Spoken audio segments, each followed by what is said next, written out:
Hi friends, welcome to குறிஞ்சி.com. குழந்தைங்களுக்கு morning பிரேக்ஃபாஸ்ட்டுக்கோ அல்லது ஈவினிங் டைமில் டிஃபனுக்கோ செய்து கொடுக்கறதுக்கோ ஆரோக்கியமான ஒரு டிஃபன் அண்ட் ஸ்நாக்ஸ் ரெசிபி தாங்க இன்றைக்கி நம்ம பார்க்க போகிறோம். அதுவும் ரொம்ப ரொம்ப ஃபில்லிங்காகவும் இருக்கும் குழந்தைங்களுக்கு. நமக்கும் செலவு கம்மி, ஆனால் ரொம்ப டேஸ்டியான இந்த மரவள்ளிக்கிழங்கு புட்டு இன்றைக்கி எப்படி பண்ணுறதுன்னு பார்க்கலாம் வாங்க. இப்போ இதுக்கு நான் 1 கிலோ அளவுக்கு மரவள்ளிக்கிழங்கு எடுத்துகிட்டு மரவள்ளிக்கிழங்கோட தோலை நீக்கிட்டு கேரட் துருவுற ஹோல்ஸில் துருவி எடுத்துருக்கேங்க. இது நீங்கள் கேரட் துருவுற ஹோல்ஸில் சின்ன சின்னதாக இருக்கும் இல்லைங்களா, அந்த ஹோல்ஸில் துருவி எடுக்கலாம், அல்லது பெரிய ஹோல்ஸில் கூட துருவி எடுக்கலாம். துருவி எடுத்துகிட்டு இதை உடனே ஒரு அகலமான பிளேட்டில் மாற்றி அப்படியே ஒரு அரை மணி நேரம் விட்டுட்டிங்கன்னா அந்த கிழங்கில் இருக்கிற ஈரப்பதம் கொஞ்சம் சுண்டிட்டு நமக்கு கொஞ்சம் ட்ரையாக இருக்கும். இதை நம்ம பிழிஞ்செல்லாம் எடுக்கணும்னு அவசியம் இல்லைங்க. இது ஒரு அரை மணி நேரம் ஃபேன் காற்றுல வச்சுருந்தாலே போதும், நமக்கு கொஞ்சம் ட்ரை ஆகிடும். இந்த மாதிரி உதிரி உதிரியாக வந்துடும். இப்போ இது கூட நல்ல பெரிய மூடி தேங்காய் ஒன்று எடுத்துகிட்டு மிக்சியில் அடித்து சேர்த்துருக்கேன். அதே மாதிரி வாசனைக்காக ஒரு 1/4 ஸ்பூன் ஏலக்காய் தூளும், இது 1 கிலோ கிழங்குன்றதுனால நான் ஒரு 1/4 ஸ்பூன் அளவுக்கு உப்பு சேர்த்துருக்கேன். நீங்கள் ஒரு அரை கிலோ அளவுக்குலாம் கிழங்கு எடுக்கிறீங்கன்னா ஒரு சிட்டிக்கு உப்பு சேர்த்தா போதும்.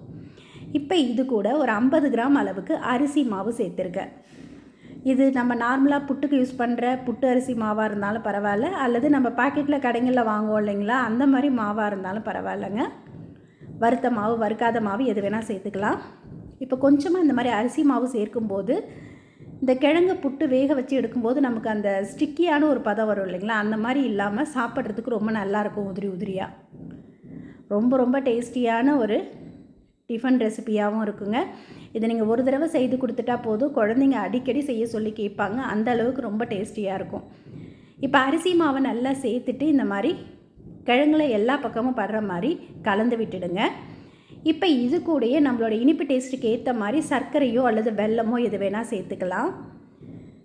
நான் இன்றைக்கி ஒரு 50 கிராம் அளவுக்கு சர்க்கரை சேர்த்துருக்கேன். உங்களுக்கு நல்ல இனிப்பு பிடிக்கும்னா நீங்கள் ஒரு 100 கிராம் அளவுக்கு கூட இதில் சர்க்கரை சேர்த்துக்கலாம். ஏன்னா 1 கிலோ அளவுக்கு மரவள்ளி கிழங்குக்கு 100 கிராம் சர்க்கரை சேர்க்கும் போது இனிப்பு டேஸ்ட்டு நல்லா தூக்கலாம் நல்லாயிருக்கும். இப்போ இதை நல்லா கலந்துட்டு இதை நீங்கள் குழா புட்டு அச்சு வச்சுருந்தீங்கன்னா அதில் வேக வைக்கலாம், அல்லது இந்த மாதிரி ஒரு புட்டு மேக்கர் இருக்குது அதில் வேக வச்சு எடுத்துக்கோங்க.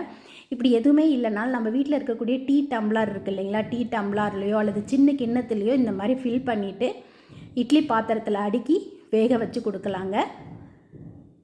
இதை வெந்து எடுக்கும்போது பார்த்திங்கன்னா அந்த ஷேப்போடு பார்க்க ரொம்ப நல்லாயிருக்கும்.